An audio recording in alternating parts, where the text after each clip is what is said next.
I'm introducing somebody I've known now for more than 30 years, and I've known him mostly in a capacity other than as a historian, but he is a first-rate historian.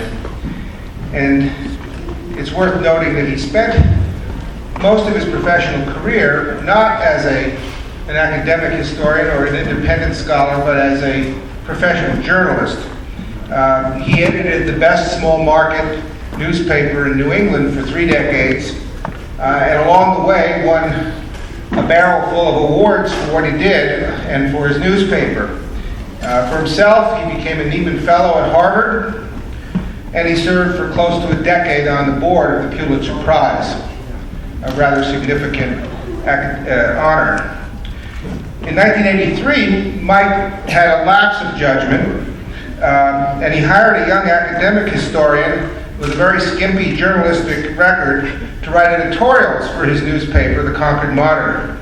That decision on his part proved to be a remarkably rich experience for me and the beginning of an abiding friendship with him. He's best known, of course, to the historical community for co-authoring the book My Brave Boys with Mark Travis, a riveting account, I'd say, of the 5th New Hampshire and its experiences in war, including here in Gettysburg. Its remarkable leader, Colonel Cross, is one of the great characters of the Civil War era, and some of you who will go on the tour with Mike tomorrow, or Tuesday, I should say, will get to know Colonel Cross very well. He died on the wheat field on July 2nd, and the story behind that is really quite something. Now, more recently, Mike Pride published an absorbing social history called Our War, which talks about the varied experiences of New Hampshire people, both soldiers and civilians, during the Civil War. He's used this book more recently as a springboard for a new blog that he has produced called our-war.com, which features not only his thoughts about various aspects of the Civil War era, but also brings in the commentaries of leading American historians, among whom I would number Alan Gelzo of our history department faculty. I would encourage anybody here who is interested in the current conversation about the Civil War and about the writing of history about the Civil War to tune in to our-war.com. Now, that's not the only thing that's absorbing Mike. He's also working on part 3 of what will become his trilogy of New Hampshire in the Civil War era, which will focus to a great degree on wartime manpower, and a rather uncomfortable story, I think, for many of us, which is the fact that so many of the young men of draft age and fighting age in America, including New Hampshire, did not want to fight and avoided service by getting substitutes to serve for them. Mike's found some great new material on this subject, and you should stay tuned for the book.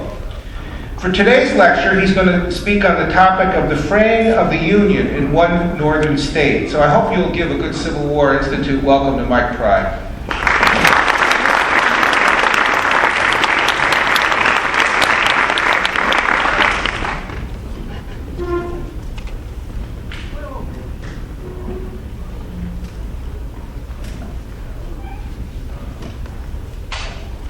I want to thank Michael very much for that introduction. It's really a pleasure to be here.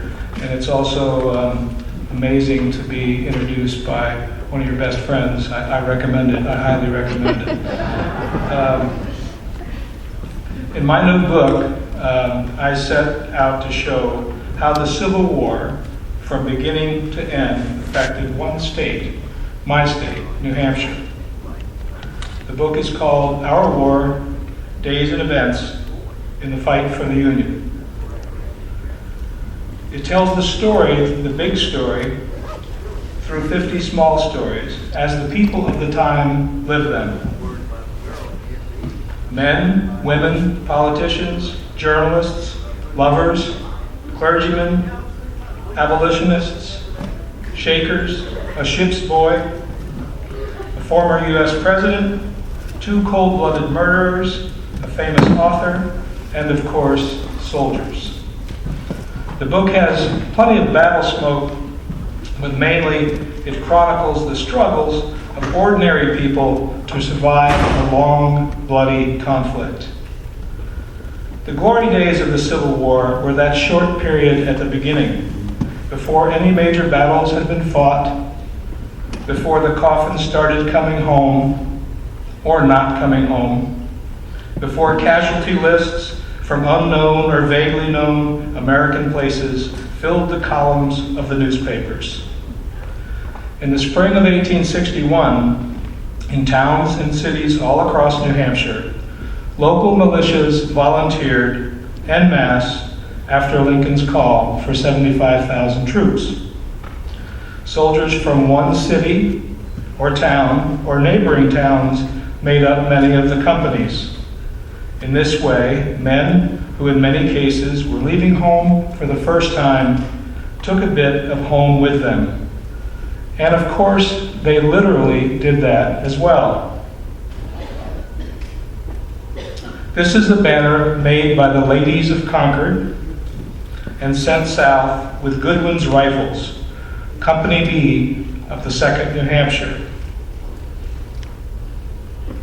A group of citizens bought Lieutenant A.B. Thompson of the same regiment a silver revolver with the motto, "It is sweet to die for one's country." When Thompson's father heard that his son was enlisting, he said, "Were I some younger, I would go myself." When a visitor asked the colonel of the Second New Hampshire about his men shortly before the First Battle of Bull Run, he replied that he had heard just one complaint about them. They are too intelligent. They are always writing home. Some of the letters were published in local newspapers. In this way, the bond they felt among themselves became a bond with the people back home. The kinship and unity at the start of the war reflected an extraordinary political consensus. Henry E. Parker would soon leave his pulpit to become a chaplain, but first he gave a sermon for the inauguration of the new Republican governor of New Hampshire in June of 1861. "The idea of a civil war is terrible," Parker said, "but civil wars do not necessarily destroy a nation. Indeed, more good than evil has often resulted from them." The new governor was Nathaniel Berry, a tanner by trade and an old free soiler who had joined the Republican Party during the 1850s. Berry knew that Democrats, as well as Republicans, would soon be dying for the Union cause. His job in his inaugural address was to explain why, and he did so. The cause was to preserve the Union. If states could simply sunder their bonds of loyalty and duty to the general government, he said, the United States would have no foundation. Secession was now a fact, as Southerners had seized Fort Sumter and other property by force in what Berry called high-handed acts of treason. The only choice, in his view, was to join the other loyal states in putting down the rebellion and saving the great experiment of free government. Berry uttered not one word about slavery.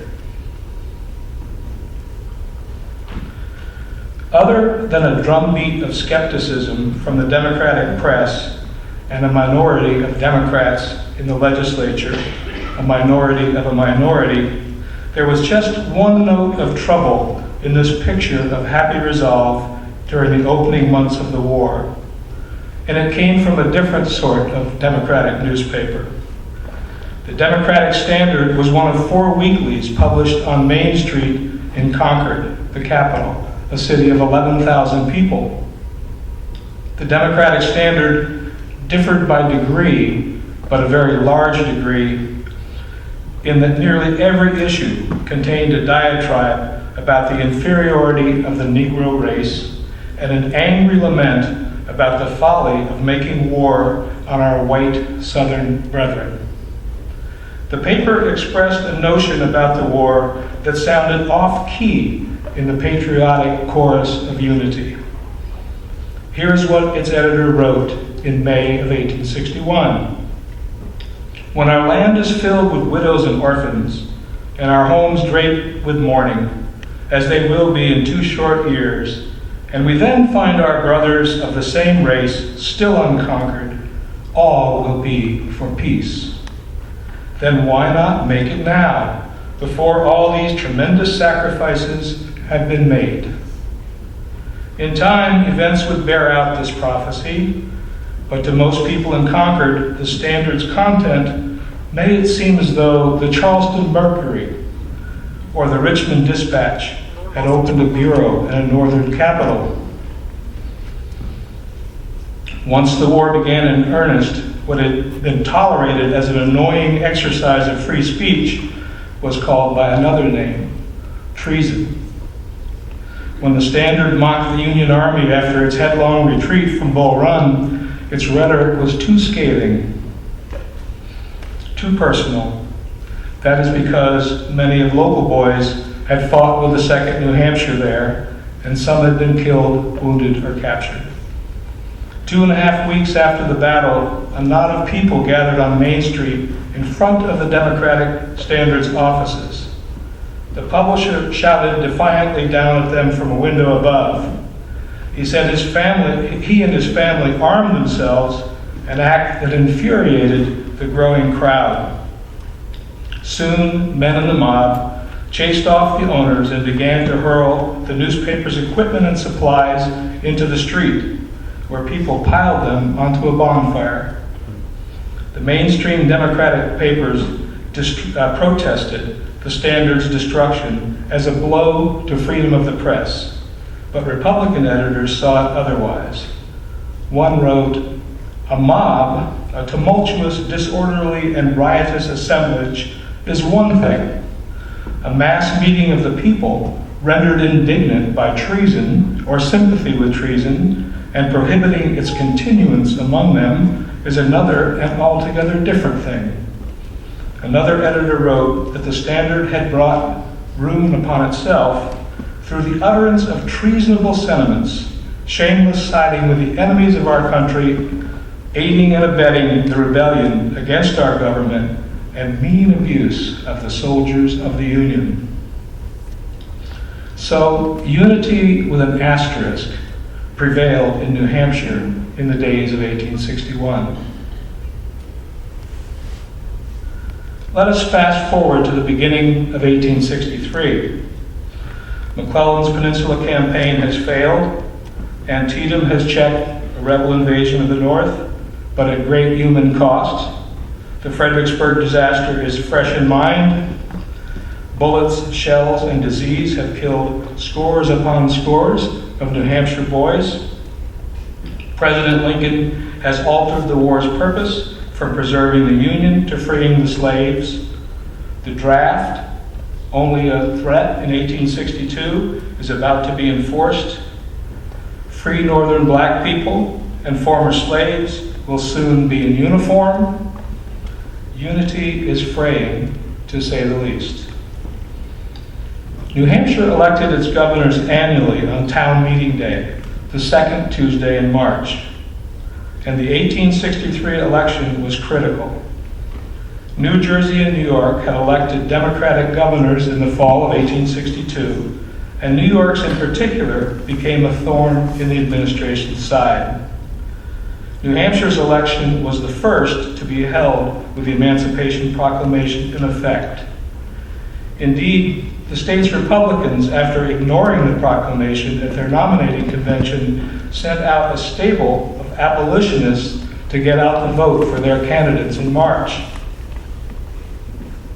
The face and voice of the party's anti-slavery campaign turned out to be a 20-year-old Quaker from Philadelphia named Anna E. Dickinson. Her speeches on cold winter nights in small New Hampshire places helped turn the election into a referendum on the Emancipation Proclamation. But the Republicans knew from the start that their candidate, Joseph Gilmore, was in deep trouble. The Patriot, the leading Democratic newspaper, ridiculed him as the dummy on the abolition kite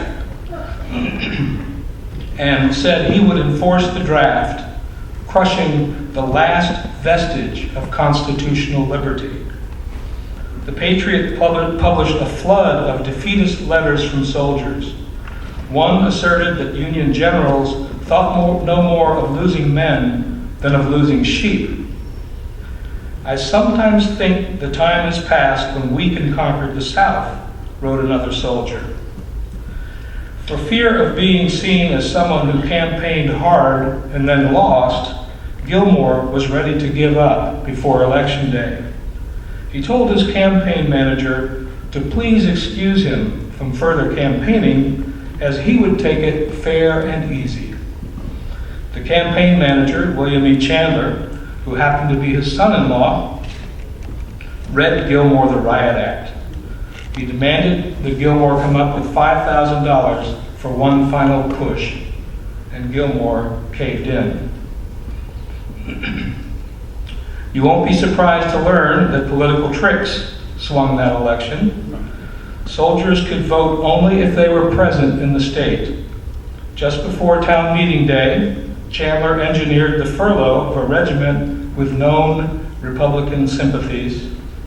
And in an even bigger coup, he persuaded war Democrats to nominate a third-party candidate, Colonel Walter Harriman of the 11th New Hampshire. Chandler knew that Gilmore would not achieve the majority vote required for election. His hope was to deny the anti-war Democrat, the Copperhead, a majority and throw the election into the Republican-controlled legislature. His plan worked, but barely. The Democrat received 49.6% of the vote, 293 votes short of a majority with 66,000 votes cast. The legislature elected Gilmore. Since we are so near the 150th anniversary of the Gettysburg battle, I should mention that 3 New Hampshire infantry regiments fought here, 2 in Sickles' 3rd Corps, 1 in Hancock's 2nd Corps. Small veteran regiments before the battle, they were considerably smaller afterwards. Together they lost 105 men killed or mortally wounded, and hundreds more wounded or captured. In my book, I tell the story of these regiments by following the fates of one man from each of them and showing how those fates intertwined. The 3 are Private Martin Haynes of the 2nd New Hampshire, Colonel Edward E. Cross, the 1st Commander of the 5th, and Sergeant Richard W. Musgrove of the 12th New Hampshire. Franklin Pierce, the former president who lived in Concord, chose the 4th of July of 1863, 2 days after the 3 regiments were engaged, to go public with his case against the war and his disdain for President Lincoln. In January, a letter written by Pierce had appeared anonymously in the Patriot. He called the Emancipation Proclamation the climax of folly and wickedness, and predicted an uprising of slaves who would kill like beasts and rape white women. We know what Mr. Lincoln means so far as he can be said to have a meaning of his own, Pierce wrote. The president is a man of limited ability and narrow intelligence, and he is the abolitionists' willing instrument for all the woe which has thus far been brought upon the country, and for all the degradation, all the atrocity, all the desolation and ruin which is only too palpably before us. On the 4th of July, Pierce took his case to a crowd of perhaps 20,000 people on the State House lawn in Concord. The cause of our calamities, he said, is the vicious intermeddling of too many of the citizens of the northern states with the constitutional rights of the southern states. He decried Lincoln's crushing of civil rights, and called the war fruitless and futile, a national disaster, red with the best and bravest blood of the country, North and South. Although the Democratic crowd cheered Pierce, this was the most ill-timed speech of his life. As he wound down, a nearby telegraph office issued a bulletin about the Union victory at Gettysburg. The news filtered through the crowd. The next day, the Republican paper reported that many in the crowd refused to believe it. It made them writhe in agony, the editor wrote. They swore the official intelligence signed by President Lincoln and General Meade was a black Republican lie, got up to injure their meeting. A close election and the fiery speech by a former president were not the only signs of discord in New Hampshire. On July 16th, just 12 days after Pierce spoke, a mob angry over the draft gathered outside the provost's office in Portsmouth. A one-sided gunfight with the police ensued. The only policeman injured was hit in the arm with a metal bar. The police shot 2 of the mob's ringleaders in the head and 3 others in the leg, throat, and thigh. When troops rushed to the aid of the police, the mob ran like sheep, according to a partisan newspaper report. We trust this is the last we shall see of mob violence in our fair city. Meanwhile, the governor of New Hampshire, Joseph A. Gilmore, was attempting to deal with the political consequences of the draft. When the War Department ordered him to choose draftees by a method that he found unfair, he protested and initially lost. But the 3 emissaries he sent to argue his case in Washington won it on appeal. These are 2 of the men, Gilman Marston, the Congressman General, and Frederick Smith, later governor himself. Incidentally, on this same journey, Smith also visited Gettysburg just after the battle and telegraphed Governor Gilmore about the fate of New Hampshire men there. Governor Gilmore begged New Hampshire towns for volunteers to fill the state's quota, offering a bounty of $302 for a new man and $402 for veterans who re-enlisted. These were enormous amounts of money. He asked towns to sweeten the pot. The virtue of any volunteers he could find was that for each one that came forward, the draft quota would be reduced by 1. Finally, Gilmore wrote Washington to say he could provide first-class colored men if the federal government would pay them the same bounty as white soldiers. The response was that any black soldiers would be paid $10 a month, and there would be no bounties for them. Gilmore's offer of African Americans is curious because there were practically no African Americans in New Hampshire. Where were they going to come from? They were going to come from a corrupt system that changed the nature of the Union Army and further weakened the bond between the war front and the home front. Under the Conscription Act of March 1863, all healthy men between the ages of 20 and 45 were eligible for the draft, but there were loopholes. What irked the mob in Portsmouth most was the provision allowing any draftee to pay a $300 commutation fee to escape service. In addition, men could avoid the draft by flunking the physical, often paying the doctor to help with that task, or they could hire a substitute. The draft was so leaky that of 10,806 New Hampshire men drafted during the last 2 years of the war, only 210 served.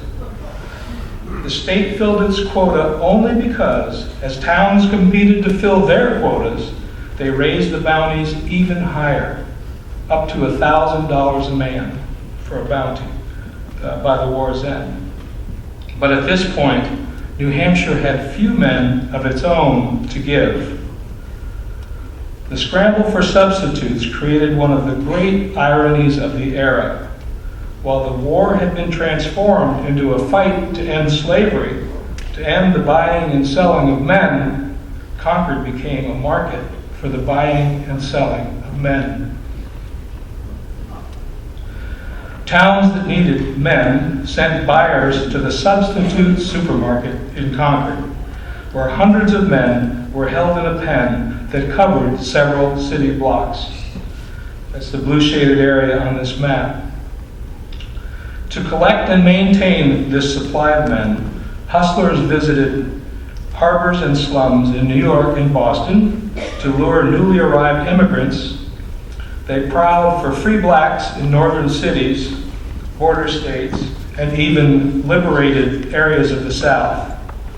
The hustlers spun tales of easy times and riches, doped their targets with drink, dyed their hair to hide their age, medicated them to control their palsies, bound their bellies to hide their hernias, and delivered them all to Concord for a fee for services as substitutes in the army. For service as substitutes in the army. In September of 1863, William Butterfield, editor of the Anti-War Patriot, noted that the price of an able-bodied man in Concord was approaching $500, compared to $1,500 that a slave might bring in the South. Who says a nigger is inferior to a white man, Butterfield wrote. In 1864, the price of a white man surpassed $1,000. These men received some bounty money, but most of it went to the brokers. A young man named Edward B. Holt wound up in the pen for substitutes, even though he was a volunteer who was bound for the 3rd New Hampshire Regiment. In a letter to his mother, he described the conditions there. The whiskey is pretty plenty here today, but how they get it in, I don't know, unless the guard let it pass on purpose. The fence around the ground is about 10 feet high, with guards around it all the time. A fellow here by the name of James Rogers has got out of the guardhouse 3 or 4 times. He was round here yesterday with his shackles that was on his legs broken. He set the guardhouse on fire the other night and they had to let him out. It smoked so. There are some that get robbed every night in some of the barracks. Once substitutes left to join New Hampshire regiments in the South, they had to be guarded closely at all times. I should add that while all this was happening on the home front, New Hampshire regiments continued to be mauled on the battlefield. 15 days after Gettysburg, the 7th New Hampshire attacked Fort Wagner behind the 54th Massachusetts and lost 41 killed, 119 wounded, and 55 missing. That August, when the 9-month 16th New Hampshire returned home from the Louisiana swamps, so many sick men were on the train that Concord officials turned City Hall into a hospital. The 16th never fought a battle, but it lost 300 men dead, nearly a third of its members to disease. Grant's overland campaign and the siege of Petersburg cost hundreds more New Hampshire soldiers their lives. 93 died at Cold Harbor alone. As if the brutal fighting and battle losses weren't enough, there was also the effect that the arrival of the substitutes had on their regiments in the field. Long gone, but hardly forgotten, were the heady days when friends from a single town enlisted en masse to save the Union. When George Washington Gordon of the Second New Hampshire saw a new wave of substitutes arrive, he wrote to his wife, "Oh, if I had a company of those fellows, I would want to kill some of the devils. I suspect that we will be filled up with such skulch on this new call. If we are, God help them." Three weeks later, 20 substitutes joined his company. "Such devils," he wrote. "We have lost the name of New Hampshire now for certain. Not one of them is from New Hampshire. They are Irish, Scottish, German, Swedish, Dutch, French, Swiss, and everything imaginable. Well, I shall make them soldiers or give them a ticket for somewhere, but not heaven. This was no idle threat. Captain Gordon soon found himself on a court-martial that tried several deserters from his regiment. He wrote his wife, "We have got 4 of them shot, and more are deserving of being shot if I am a judge." Such measures are necessary to keep men with the command to which they belong. It is rather hard, but fair. The Second New Hampshire's chaplain, a man named John Wesley Adams, ministered to the condemned men in their final hours. He took sad pleasure in this duty, but the strain cost him days of nervous prostration.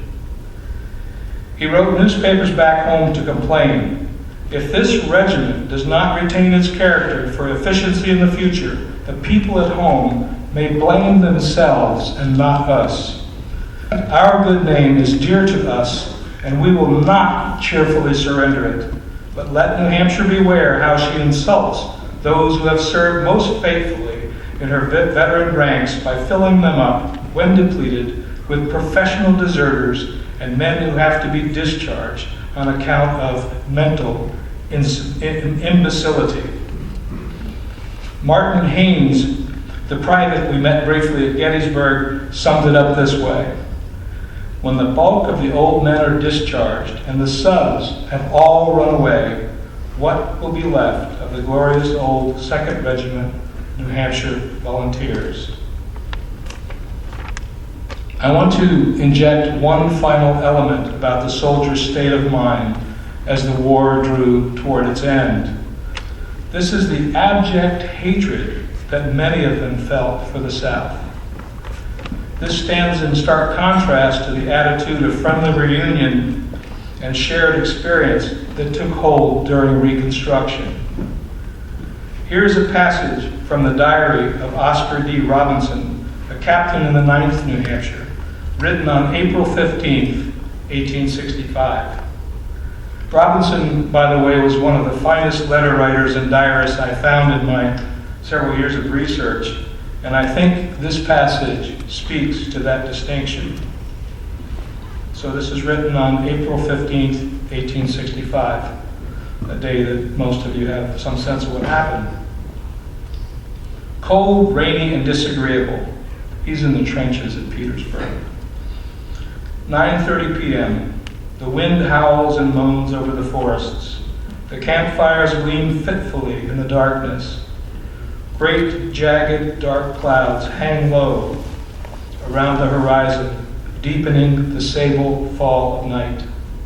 But a deeper, darker, sadder gloom than that of the natural elements tonight hangs over our nation. We have just received the awful intelligence that our president has been assassinated and mortally wounded. Great God, to what have we come? Our chief magistrate murdered. War is terrible as it has existed. But if such are to be the crimes of our beaten foe, we will make it a war of extermination and carry it on till not a Southerner shall curse the country with his existence.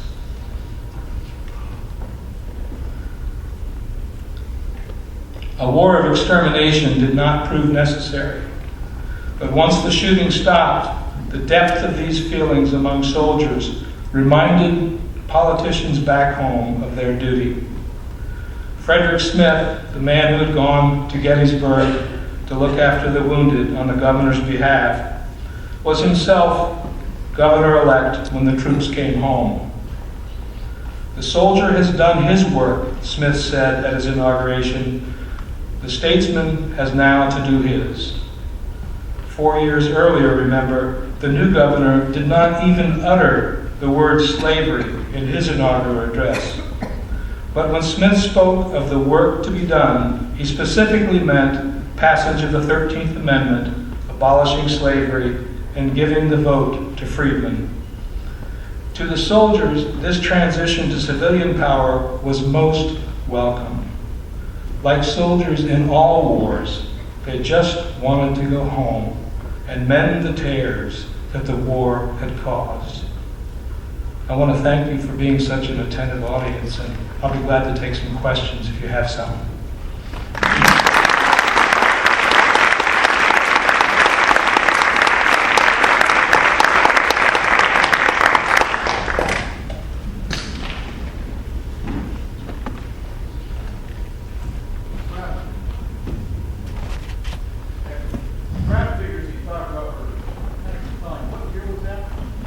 That's in the last 2 years of the question is where the draft figures came from, what years they came from.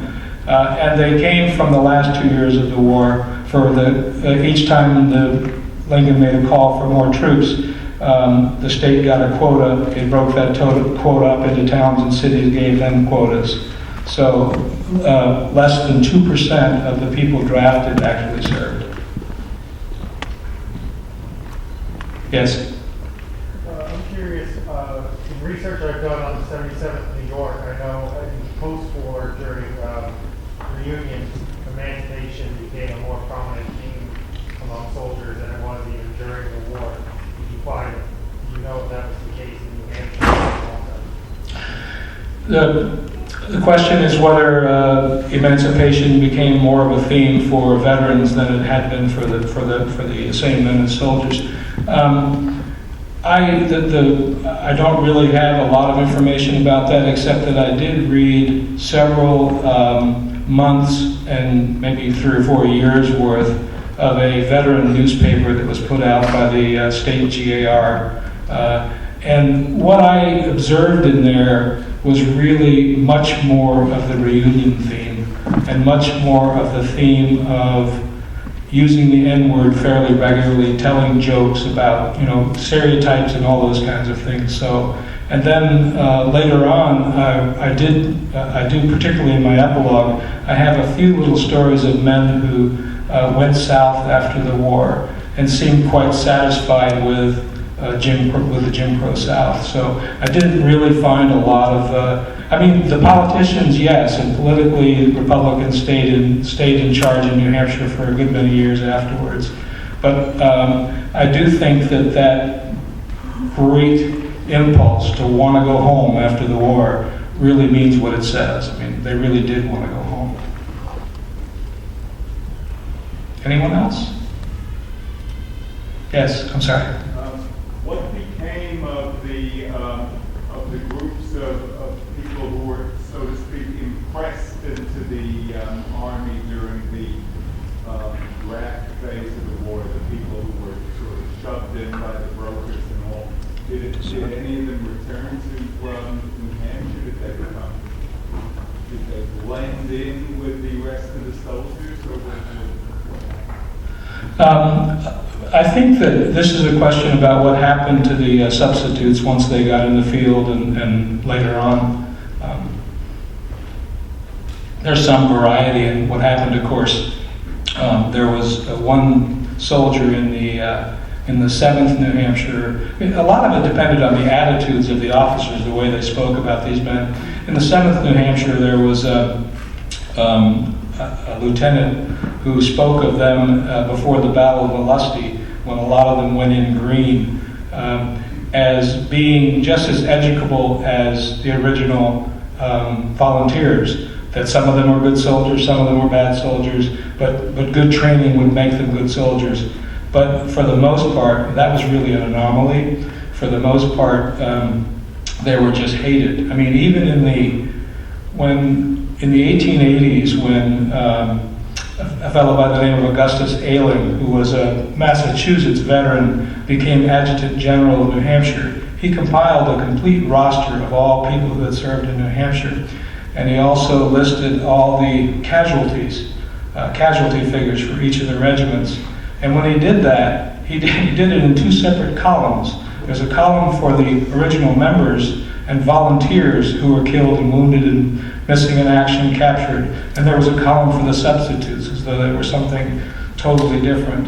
So And it's possible that some of them came to New Hampshire after the war, but most of them had never been in New Hampshire really at all, except in that pen or in other places where they might be gathered. So they would have no real reason to come back to the state.